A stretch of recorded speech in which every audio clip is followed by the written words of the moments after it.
Hi மக்களே, good evening. இன்றைக்கி night dinner தான் பார்க்க போகிறோம். பாப்பா வந்து ஹோம்ஒர்க் பண்ண ஆரம்பிச்சிட்டாங்க. அவங்க கொஞ்ச நேரம் ஹோம்ஒர்க் சொல்லி கொடுத்துட்டு நான் இன்னும் சமையல் வேலைக்கு வந்துட்டேங்க. இன்றைக்கி நைட்டு நம்ம வீட்டில் வந்து என்ன டின்னர் தான் பார்க்க போகிறோங்க. வாங்க பார்க்கலாம். சப்பாத்திக்கு மாவு பிசைஞ்சு வச்சுருக்கேனுங்க. நல்லா சாஃப்டாக பிசைஞ்சு வச்சுருக்கேன். இதுக்கு வந்து நைட்டு சப்பாத்திக்கு சைட் டிஷ்ஷாக வந்து பட்டாணியும் உருளைக்கிழங்கு போட்டு குருமா வைக்க போகிறேன். அதுக்கு தேவையான இன்க்ரீடியன்ஸ் என்னென்னு பார்த்துடலாங்க. பெரிய வெங்காயமும் கருவேப்பிலையில் சாப் பண்ணி வச்சுருக்கேன். ஒரு மீடியம் சைஸ் தக்காளி, அப்புறம் இஞ்சி பூண்டு பேஸ்ட். இதில் வந்து தேங்காவும் பச்சை மிளகாய் சோம்பு போட்டு அரைச்சி வச்சுருக்கேங்க. இது வந்து பார்த்திங்கன்னா பட்டை கிராம்பு ஏலக்காய் பொடிங்க. வாங்க குருமா வச்சிடலாம். பேன் ஹீட்டாக ஆரம்பிச்சிடுச்சுங்க. ஹீட்டான ஒன்று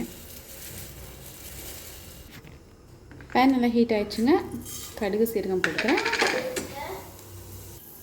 நல்லா பொரிஞ்சிச்சு. ஃபைனாக சாப் பண்ண ஆனியன் போட்டுக்கலாம். வெங்காயம் நல்லா வணங்கட்டும். இஞ்சி பூண்டு பேஸ்ட்டு போட்டேங்க. அதை பச்சை ஸ்மெல் போகிறது வரைக்கும் வணங்கிக்கலாமுங்க. தக்காளி போட்டுக்கலாம். தேவையான அளவு உப்பு போட்டுக்கலாங்க.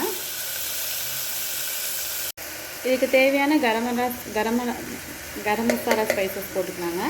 நான் வந்து காரம் இது போதும்னு இருக்கேங்க. ஏன்னா தேங்காய் அரைக்கும்போது நான் பச்சை மிளகாய் அரைச்சிருக்கேன். ஸோ எங்களுக்கு இந்த காரம் போதும். உங்களுக்கு காரம் தேவைப்பட்டால் மிளகாய் தூள் ஆட் பண்ணிக்கோங்க. வெஜிடபிள்ஸ் போட்டுடலாங்க.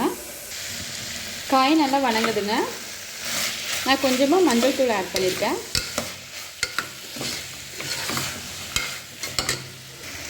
அவ்வளோதாங்க. காய் நல்லா வணங்கிடுச்சு.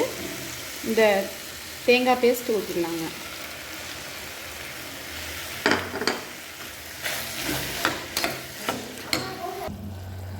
கொஞ்சம் மல்லியில் போட்டுக்கிறேங்க. பார்த்தீங்கன்னா குருமா நல்லா கொதிக்க ஆரம்பிச்சிருச்சுங்க. வெள்ளை குருமா இருக்கட்டும். சப்பாத்திக்கு தவா வச்சுட்டேங்க. ஹீட் ஆகட்டும். சப்பாத்தி ரெடி ஆயிடுச்சு.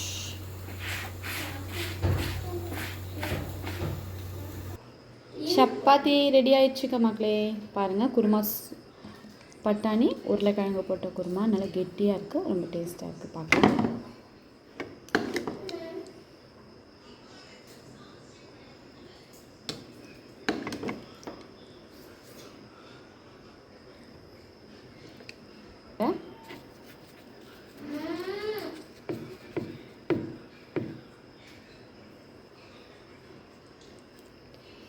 நல்ல சூடு.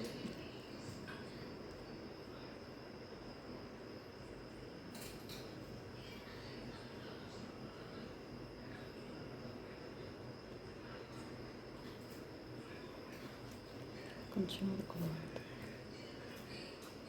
வாங்க மக்களே, சாப்பிட்லாம். பாய். தேங்க்ஸ் ஃபார் வாட்சிங்.